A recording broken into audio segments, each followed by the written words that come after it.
예수님이 자신과 자기를 따르는 사람과 하나님과의 관계를 설명을 하셨을 때 자신은 포도나무 원줄기고 성도들은 자기를 따르는 사람은 가지고 아버지는 농부라라고 말씀하셨어요.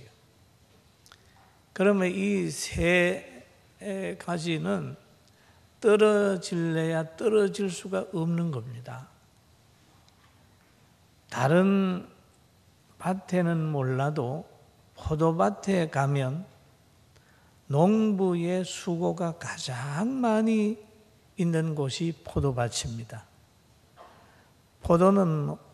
나무는 혼자 자랄 수가 없어요. 뭔가를 만들어줘야 그게 기어 올라가고 또 열매를 맺게 되는 게 포도나무의 특징이에요. 그리고 나무 중에 제일 못생긴 나무가 포도나무예요. 그런데 못생긴 것 치고는 가장 맛있는 열매가 또 포도나무예요. 그래서 주님이 그걸 설명을 해 주시면서 성도들과 자기와의 하나님과 관계를 쭉 설명을 하고 계십니다. 그래서 포도나무 가지가 원줄기에 붙어 있어야 생명이 유지되게 되고 열매를 맺게 되고 좋은 가치를 또 좋은 평가를 받는 것처럼 포도나무 원줄기 되는 교회에 하나님 말씀에 성도가 꼭 붙어 있어야 이제 좋은 열매를 맺을 수 있다라고 하는 원리를 성경이 우리에게 가르쳐주고 있습니다. 그런데 우리가 가지가 되는 것은 우리의 의도대로 우리의 뜻대로 된 게 아니다라는 거죠. 요한복음 15장 16절에 보면 너희가 나를 택한 것이 아니요 내가 너희를 택하여 세웠나니 이는 너희로 가서 열매를 맺게 하고 또 너희 열매가 항상 있게 하여 내 이름으로 아버지께 무엇을 구하든지 다 받게 하려 함이라 라고 말씀을 하셨습니다. 그런데 주 안에 있는 사람이 기도를 드리지요. 기도를 드리는데 어떤 사람의 기도는 들으시고 어떤 사람의 기도는 안 듣는단 말이에요. 왜 그럴까요? 야고보서 4장 3절에 보면 구하여도 받지 못함은 정욕으로 쓰려고 잘못 구하기 때문이라 라고 말씀을 하셨어요. 그럼 신약에 보게 되면 주님이 말씀하시기를 바리새인들의 기도를 하나님이 듣지 않는 거죠. 세례 요한도 이렇게 얘기를 한 일이 있습니다. 마태복음 3장 7절에 보면 요한이 많은 바리새인들과 사두개인들이 세례 베푸는 대로 오는 것을 보고 이르되 독사의 자식들아 누가 너희를 가르쳐 임박한 진노를 피하라 하더냐. 그러므로 회개에 합당한 열매를 맺고 라는 얘기를 하죠. 회개에 합당한 열매를 맺고. 그러면 회개를 하게 되면 임하는 영이 있습니다. 그 영이 성령인데 성령이 오게 되면 가슴 속에 맺혀지는 것이 있어요. 사랑이라는 거, 화평이라는 거 이런 것들이 쫙 오게 되는 거죠. 회개에 합당한 열매를 맺어라. 그리고 또 마태복음 6장 14절 15절에 보면 같이 한번 보십니다. 너희가 사람의 잘못을 용서하면 너희 하늘 아버지께서도 너희 잘못을 용서하리니와 너희가 사람의 잘못을 용서하지 아니하면 너희 아버지께서도 너희 잘못을 용서하지 아니하시리라 라고 했죠. 말씀을 잘못 깨달은 바리새인과 사두개인의 기도도 응답이 안 되지만 사람과의 관계, 원수 맺고 사는 사람의 기도도 응답이 안 되는 거예요.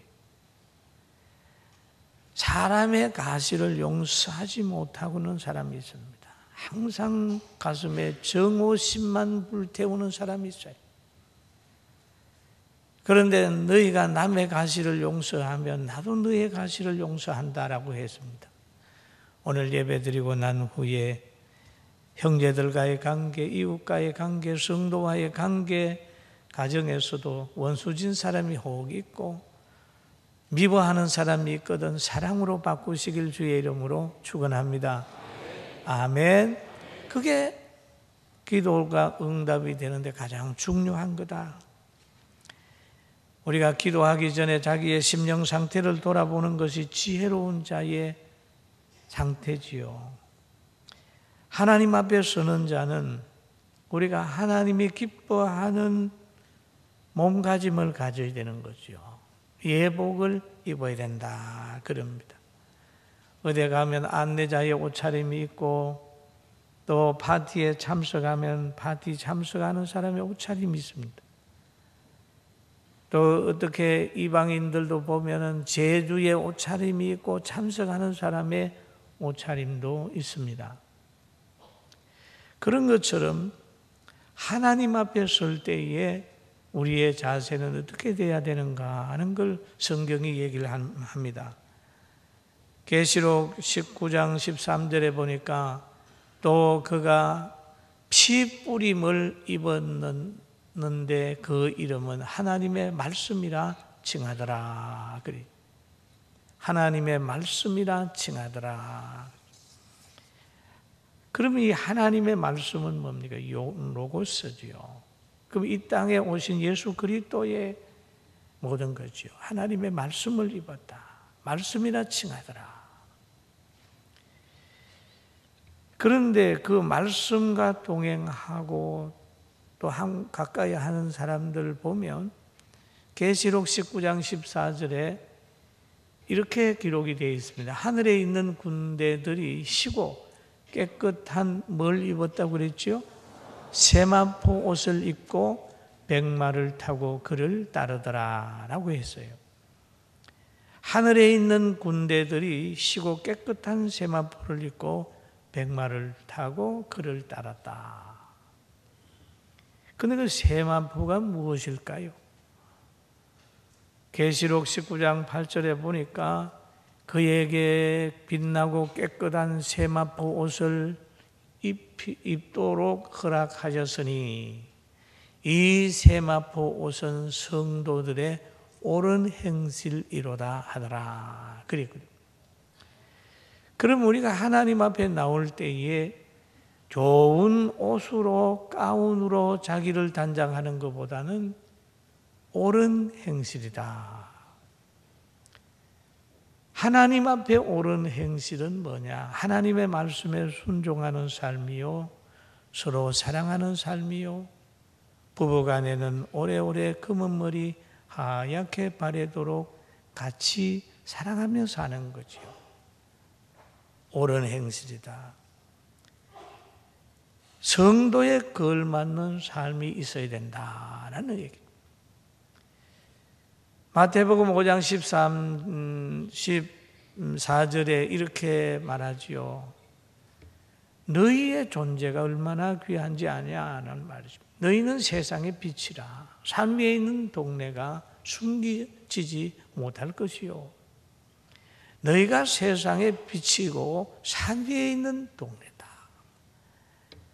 모든 사람이 바라보는 위치에 거하고 있다. 불이 꺼졌는지 안 꺼졌는지를 금방 아는 거예요. 요한복음 15장 18절에 보면 세상이 너희를 미워하면 너희보다 먼저 나를 미워한 줄을 알라라는 얘기죠. 그러면 예수님에게 속해 있으면 세상이 미워한다. 너희를 미워한다라고 말씀하셨어요. 하늘의 시민이 되게 되면 세상에서는 나그네가 되고 또 세상은 나그네를 그렇게 선대하지 않는 특징이 있어요. 세상은 빛 대신 예수님을 싫어하고 대적합니다. 왜 그럴까요? 세상은 공중의 권세 잡은 악의 세력에게 지배받고 있기 때문에 그렇다는 겁니다. 바울 사도는 예수님을 만나고 깊은 깨달음이 있은 다음에 복음을 전하다가 감옥에 가서 있으면서 에베소 교회에다가 편지를 하는데 이런 내용을 씁니다.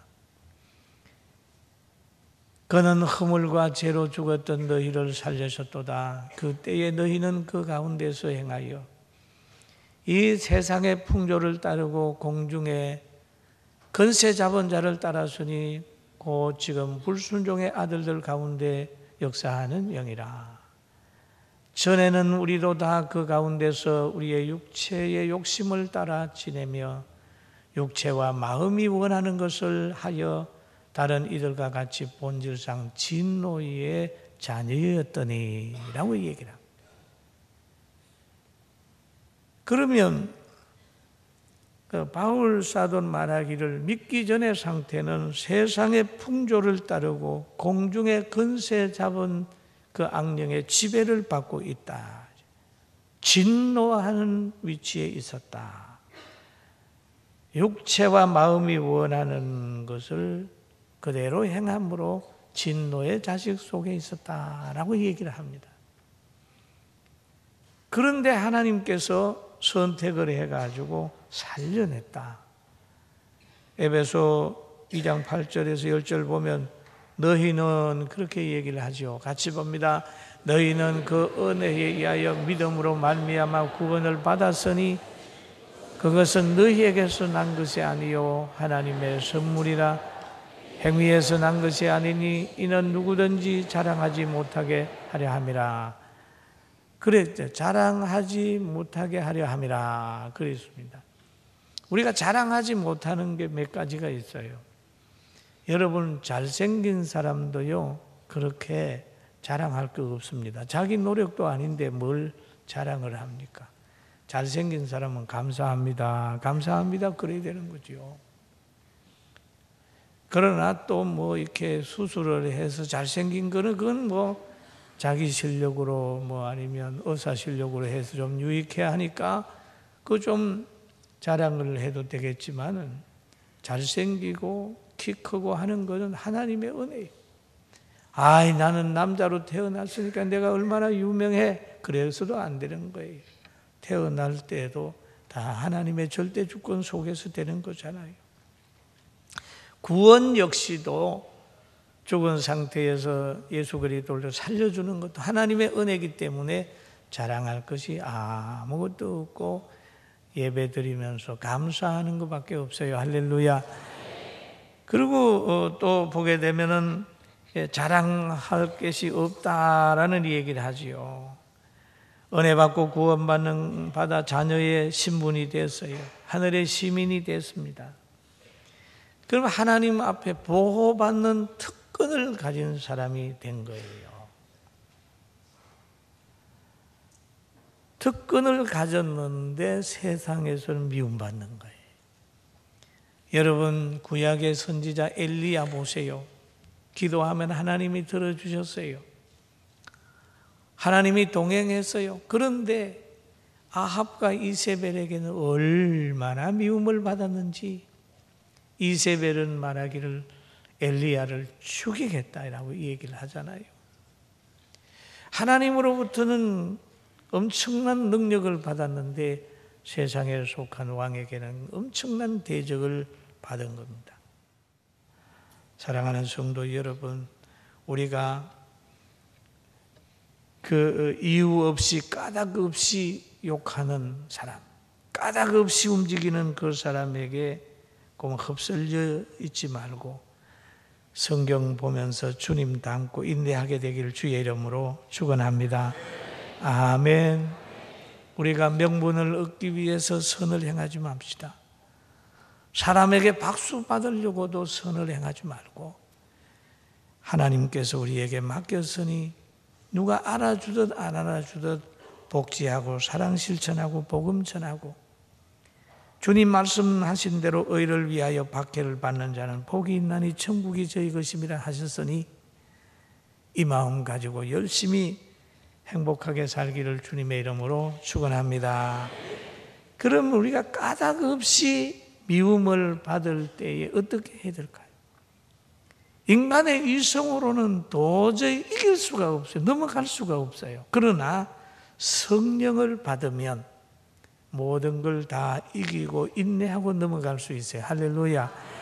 요한복음 15장 26절 같이 봅니다.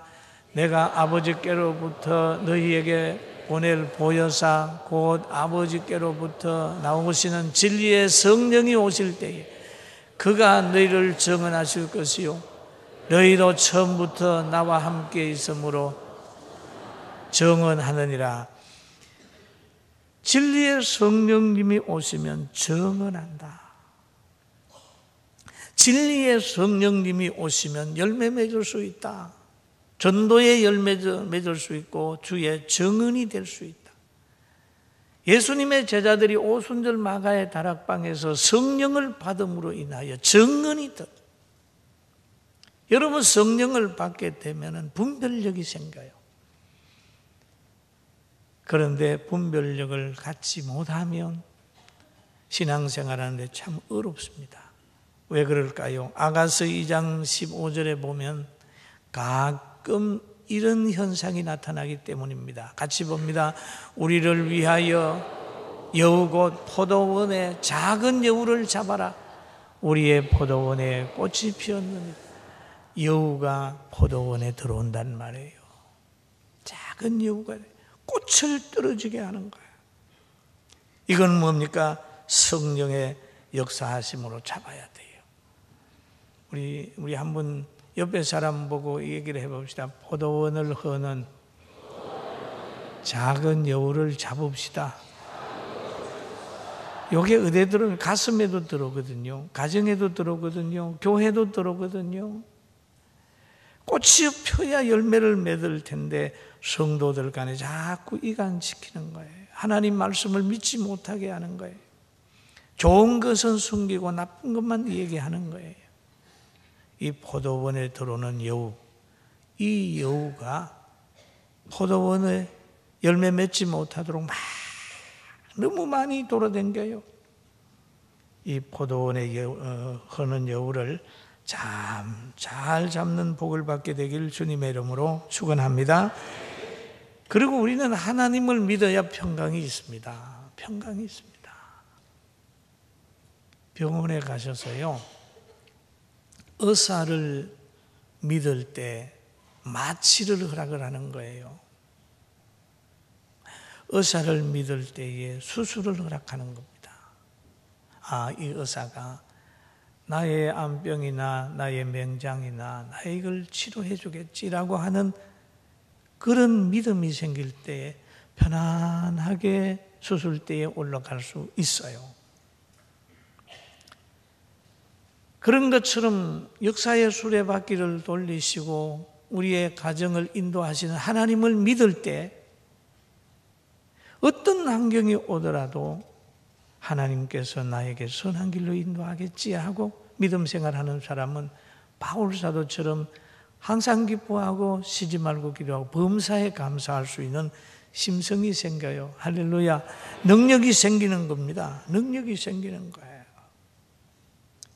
그거를 아는 스데반 같은 사람들은 보면 돌에 맞아 죽으면서 천국을 바라보면서 환하게 웃으면서 사랑의 기도를 드린 일이 있잖아요.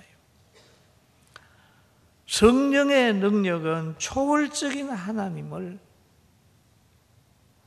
모시면서 그가 가지고 있는 그 능력을 그대로 믿는 거예요. 사랑할 수 없는 사람을 사랑하고 평안할 수 없는 환경 속에서 평안하고 베드로처럼 감옥에 갇혀서 얼마 있으면 죽을 상황에 이르렀는데도 깊은 잠을 잘 수 있어요.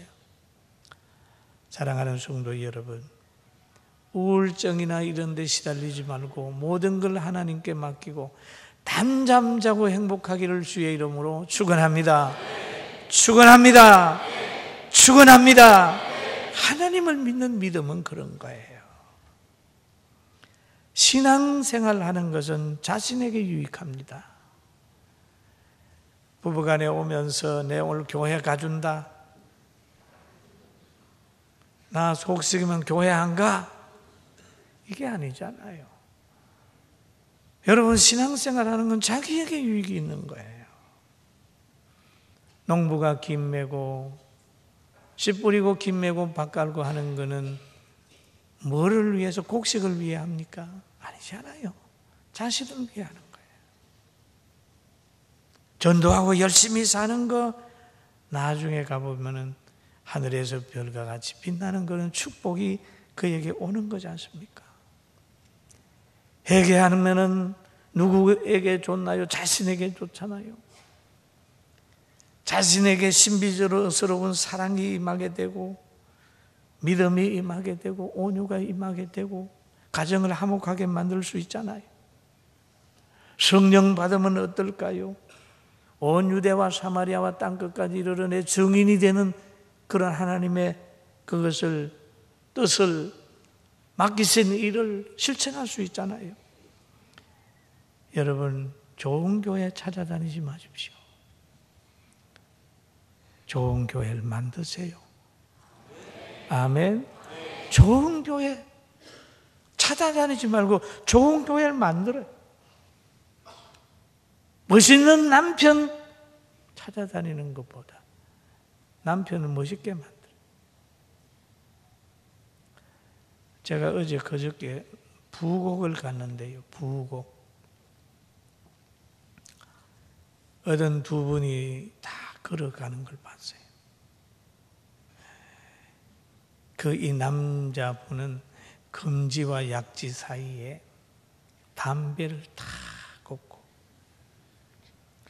착 빤 다음에 확 부니까 한숨 쉬는 것처럼 쫙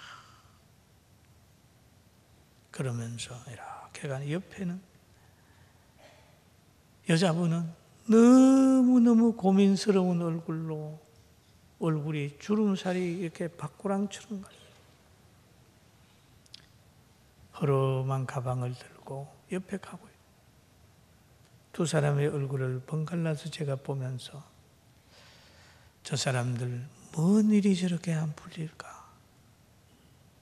예수님이나 믿지. 그 만남이 고통스럽다는 것이 그의 얼굴에 다 쓰여 있어요. 그걸 생각하면서 참 인생이 힘든가 보다, 그런 생각을 했는데, 오늘 우리 성도들은 인상 쓰지 말고 서로 간의 행복을 위해서 함께 열심히 살게 되길 주의 이름으로 축원합니다. 아멘.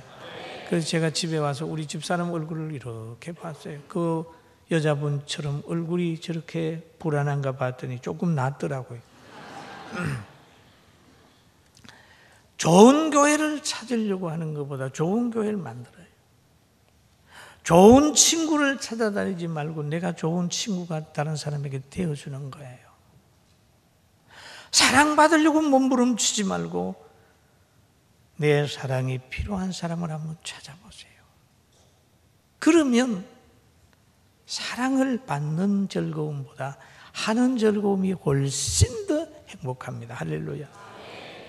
도움받으려고 하는 것보다는 내가 도와줄 사람을 찾는 거예요. 한번 해보세요. 그렇게 그런 마음만 가지게 되면 늘 우리 마음속에 오아시스예요. 사랑이 펴요. 얼굴을 펼 수 있어요.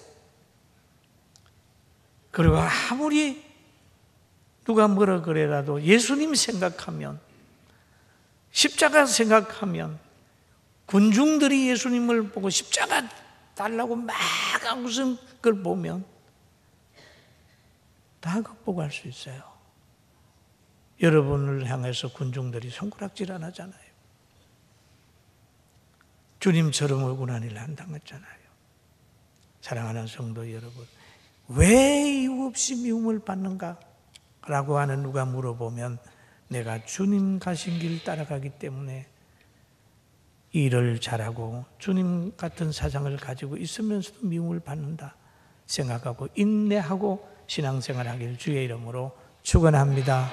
왜냐하면 부활이라고 하는 영광이 주님 앞에는 있기 때문에, 우리에게는 천국이라고 하는 걸 있기 때문에 누가 알아주지 않아도 섭섭할 일 아무것도 없어요. 할렐루야. 승리하게 되길 주의 이름으로 축원합니다. 기도하겠습니다.